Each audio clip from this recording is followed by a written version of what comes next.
ইমাম মালিক রাদিয়াল্লাহু তাআলা আনহু মাযহাবের 4 জন ইমামের একজন শ্রেষ্ঠ ইমাম। ইমাম মালিক বর্ণনা করেন, আমি ইমাম মালিক যখন মক্কা থেকে মদিনা মুনাওয়ারায় রাহমাতাল লিল আলামিনের রওজায়ে তাহার জিয়ারত করার জন্য যাইতাম, জিয়ারত করতে যখন যাইতাম রে, আমি ইমাম মালিকের পায়ের মধ্যে জুতা রাখতাম না। কোন সুবহানাল্লাহ। এখন তো অনেক ভালো সুব্যবস্থা আছে, মসজিদে নববী বলেন, মসজিদে কুবা বলেন, সব জায়গার ভিতরে এসি লাগানো আছে, বড় পরিষ্কার পরিচ্ছন্ন আছে। আজ থেকে প্রায় 1200 বছর আগে, 1000 বছর আগের কথা, এসি ছিল না। এত উত্তপ্ত গরমের মধ্যে ইমাম মালিক রাদিয়াল্লাহু তাআলা আনহু তিনি বলেন, আমি মদিনা শহরের আনাচে কানাচে যখনই আমি ঢুকতাম, মদিনার এরিয়ার ভিতরে যেই মাত্র আমি প্রবেশ করতাম, আমি ইমাম মালিকের পায়ের থেকে জুতাখানা খুলে নিতাম। জিজ্ঞেস করা হলো, ও ইমাম মালিক পায়ের জুতা কেন খুলো? ইমাম মালিক জবাব দিচ্ছে, পায়ের জুতাটা আমি এই জন্য খুললাম, আল্লাহর নবী রাহমাতাল লিল আলামিন এই জমিনের মধ্যে শুয়ে আছে, আর এই জমিনের মর্যাদা আল্লাহ পাক রব্বুল আলামিনের কাছে কত বেশি এটা জানেননি? আহমদিয়ার কান্নাইনি রাহমাতুল্লাহ আলাইহি তিনি বলেছেন, আরশ সে জিয়াদা মর্তবা ওয়ালা রওজায়ে রাসূলুল্লাহ কা, উস রওজায়ে রাসূলুল্লাহ কি, চিল্লায়া করনা একবার সুবহানাল্লাহ। আল্লাহ পাকের আরশ আজিমের মর্যাদা আল্লাহ পাক রব্বুল আলামিন অনেক গুণে বাড়িয়ে দিয়েছে। কিন্তু পৃথিবীর মানুষ তোমরা কি জানো, ওই আরশে আজিমের চাইতে রাহমাতাল লিল আলামিন যেই জায়গার মধ্যে পিঠ মুবারক লাগাইছে, যেই জায়গার মধ্যে রাহমাতাল লিল আলামিন শুয়ে আছে, যেই জায়গার মধ্যে রাহমাতাল লিল আলামিন উম্মতি বলে কাঁদে, ওই রওজায়ে আতহারের ফজিলত আল্লাহর নবী রাহমাতাল লিল আলামিনের কদম মুবারক, পিঠ মুবারক লাগার কারণে আল্লাহ পাক আরশে আজিমের চাইতে মর্যাদাবান করে দিয়েছে। ইমাম মালিক বলে, যেই জায়গার মর্যাদা শুধু নবীজির পিঠ মুবারক, কদম মুবারক লাগার কারণে, ওই জায়গার ভিতরে আমি ইমাম মালিক জুতা পাই দিয়ে কেমনে হাঁটবো? খেয়াল করেন, জুতা পাই দিয়ে হাঁটলে 1 কেজি গুনাহ হবে না, জুতা পাই দিয়ে হাঁটলে 5 কেজি গুনাহ হবে না, জুতা পাই দিয়ে হাঁটলে বিদআত হবে না, জুতা পাই দিয়ে হাঁটলে সুন্নতের খেলাফ হবে না। ইমাম মালিক কেন জুতা নিয়ে হাঁটে না? ইমাম মালিক বলে, আমি হজ করতে এসেছি, আমার প্রথম প্রেমের সম্পর্ক হইল মদিনার নবীর সাথে। কোন সুবহানাল্লাহ। মদিনাওয়ালা নবী যদি খুশি হয়, আপনার হজ আল্লাহর দরবারে কবুল হবে, ঠিক কিনা? আর যদি মদিনাওয়ালা নবীর চেহারাটা কালো হয়ে যায়, মদিনাওয়ালা নবী সন্তুষ্ট না হয়, ওরে মুন্সিগঞ্জের আব্বারা, গৌসুল আজম সুন্নি জামে মসজিদের বাবারা, হাজারো বছর হজ করতে পারো, সিজদা দিতে পারো, সেটা আল্লাহর রাহে কখনো পৌঁছবে না। কথা কোন ঠিক কিনা?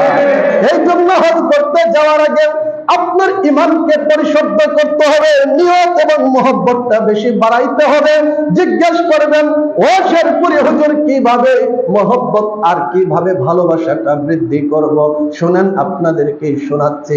অনেক মানুষ নিয়ত করে হজে যায়, এরকম ভাবে আজ থেকে অনেক বছর আগে অনেক হাজিরা হজ করতে যাইতো। আল্লাহর নবীর একজন আশিক পাগল গোলাম ছিল, সে নবী রাহমাতাল লিল আলামিনের রওজায়ে তাহার জিয়ারত করার জন্য, হজ করার জন্য ঘর থেকে বাহির হয়েছে। বাপ বেটা 2 জনে মিলে, মারহাবা কোন, আরো জোরে কোন মারহাবা। বাপ বেটা 2 জন মিলে হজ করতে যায়। কয়জন? সবাই কোন কয়জন? 2 জনে মিলে হজ করতে যাচ্ছে, বাপ আর বেটা।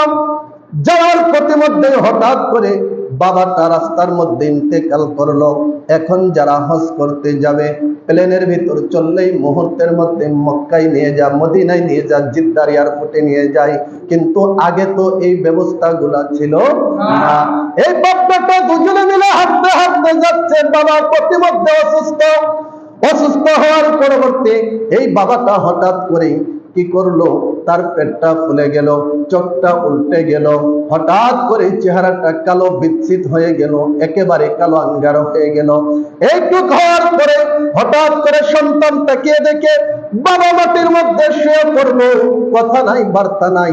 হঠাৎ করেই আমার বাবা ইন্তেকাল করলো।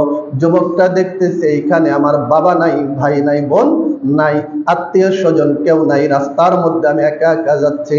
আমার এই বাবাকে কে দাফন করবে, কে কাফন পরাইব, কে কবর খুঁজবে, কে কাঁধে কইরা কবর পর্যন্ত নামাবে? ও মুন্সিগঞ্জের গৌসুল আজমের বাবারা, শুনো একটু গভীর মনোযোগ। আল্লাহর নবীর প্রেমে যদি আপনি পড়েন, আল্লাহর নবী মদিনায় থেকে আপনাকে আমাকে দেখে সাহায্য করার ক্ষমতাও রাখে। কথা কোন থেকে? আল্লাহর নবী রাহমাতুল লিল আলামিনের আশিক হন, প্রেমিক হন, নবীর প্রেমে চোখ দিয়ে যদি এক ফোঁটা পানি কোনো পাগলাই যদি ফালাইতে পারে, আল্লাহর নবী রাহমাতুল লিল আলামিন বলেন, দুনিয়াতে পাগলা আমাকে না দেখলেও কবরে, হাসরে, মিজানে, ফুলসিরাতে কোথাও আমি নবী তোমাকে মাহরুম করব না। বাপ বেটা দুজনে মিলে এবার কান্নার রোল পড়ে গেল, বাবাই মারা গেল। ওই ছেলেটা কাঁদতে কাঁদতে বাবার লাশের পাশেই ঘুমিয়ে পড়ছে। কি করছে? জোরে কোন কি করছে? আপনারা তো ঘুমান নাই, একটু আওয়াজ দিয়ে কোন কি করলো? বাবাই লাশ হয়ে আছে, সন্তান কাঁদতে কাঁদতে ঘুমিয়ে পড়লো। দেখা যাক সকালবেলা কিছু লোকজনকে ডেকে আমার বাবার লাশটা দাফন করা যায় কিনা। আগে তো লাশ আনার কোনো ব্যবস্থা ছিল না, এই জায়গাতেই মাটি দিতে হবে। চিন্তা করতে লাগলো, বাবার চোখটা উল্টে গেল, চেহারাটা কালো হয়ে গেছে, পেটটা ফুলে গেছে। মানুষ দেখলে বলবে লোকটা বেশি ভালো ছিল। মানুষ মারা গেলে কিছু আলামত থাকে, ভালো খারাপের লক্ষণ। চেহারা যদি হলুদ রঙের হয়, ঘাম ঝরতে থাকে, আল্লাহর নবী বলেন, ও জগৎবাসী শুনো, চেহারার মধ্যে ঘাম ঝরে, চেহারাটা হলুদ রঙের হয়, ছিল কালো, মরার পরে চেহারাটা আলোকসজ্জা হয়, সাদা হয়, নূর ফুটে। মনে রাখবা এই ব্যক্তিটার এই আলামতগুলা জান্নাতবাসী হওয়ার একটি লক্ষণ। কোন সুবহানাল্লাহ। এই সন্তানটা কাঁদে, বাবাকে নিয়ে আমি কি করব? এবার চিন্তার কোনো কারণ নাই। হঠাৎ করে কাঁদতে কাঁদতে বাবার লাশের পাশেই অজান্তে ঘুমিয়ে পড়ছে। ঘুম না, ঘুম না, তন্দ্রা ভাব। কে কি বলে শুনতে পারি, কিন্তু আমি চোখে দেখি না, হাত দিয়ে ধরতে পারি না। একটু ঘুম ঘুম ভাব, তন্দ্রা ভাব চলে আসছে। হঠাৎ করে দেখলাম সাদা পোশাক পরিহিত একজন বড় বুজুর্গ ওই বাবার লাশের পাশে আইসা আমার বাবার চেহারার ভিতরে চোখটা যে উল্টে গেছিল, ও মুন্সিগঞ্জের আব্বারা, যেই মাত্র হাতটা দিয়ে চোখের ভিতরে লাগাইলো, উল্টে যাওয়া চোখটা সাথে সাথে ভালো হয়ে গেছে। তাকিয়ে দেখতে লাগলাম, তোমরা আমি এখনো ঘুমাই নাই, দেখি কি হয়। তাকিয়ে দেখতেছে, আমি হঠাৎ করে দেখলাম ওই ঘুমের মধ্যে তোমরা ভাবের ভিতরে চেহারার উপরে ওই বুজুর্গ ব্যক্তিটা যেই মাত্র হাত বুলাইয়া দিল, চেহারাটা ছিল কালো। হাত লাগানোর কারণে সাথে সাথে চেহারাটা নূরে নূরান্বিত হয়ে গেছে।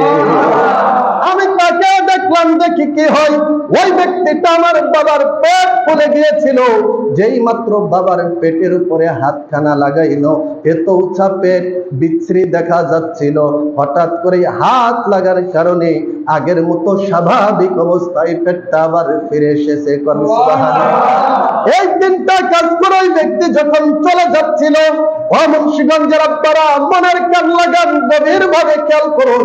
ওই ব্যক্তিটা যখন চলে যাই, এখন ওই সন্তান ঘুমের মধ্যেই মনের অজান্তে হাত দ্বারা ওই ব্যক্তির জামাটা টেনে ধরছে। কে গো তুমি? আমার বাবারে তোমার উপকার করলা, চক্ষু ভালো করলা, চেহারা সুন্দর করলা, উঁচা পেটটাকে সুন্দর স্বাভাবিক করে দিলা, আমাকে না জিগাইয়া না বইলা কোন দিকে চলে যাও? একটু দাঁড়াও, আমাকে তোমার পরিচয়টা দাও, এরপরে তুমি এখান থেকে চলে যাইবা। কন্যা সুবহানাল্লাহ। আরো যেরকম সুবহানাল্লাহ। এবার আপনি যেতে পারবেন না, পরিচয়টা দেন। জামার আজকেন জামার কিনারা টেনে ধরছে। এই মাত্র ওই ব্যক্তিটা ফিরা বলল, পাগলা রে, ওহো পাগলা, যেই নবীকে দেখার জন্য, যেই নবীর রওজা জিয়ারত করার জন্য আজকে এতগুলো জায়গা হাঁটতে হাঁটতে এই পর্যন্ত এসেছ, আজকে রাস্তার মধ্যে আইসা তোমার বাবা ইন্তেকাল করলো, চেহারাটা বিচ্ছিরি হইল, চোখ উল্টে গেল, পেট ফুলে গেল, ওই নবীর রওজা তোহার জিয়ারত করতে যাইবা, পথের মধ্যে এরকম বিচ্ছিরি অবস্থা, ওই নবীর নাম শুনছনি, কোন নবী? রাহমাতাল লিল আলামিন। কন্যা সুবহানাল্লাহ। আমি আর কেউ না, তোমাদের মহব্বতের নবী, ভালোবাসার নবী, তোমাদের কাঙ্ক্ষিত নবী রাহমাতাল লিল আলামিন মদিনায় না, তোমার বাবাকে সুস্থ করার জন্য, সাহায্য করার জন্য, তোমার বাবাকে স্বাভাবিক অবস্থায় আনার জন্য আমি নবী মদিনা থেকে এইখানে তোমার বাবার লাশের পাশে চলে এসেছি।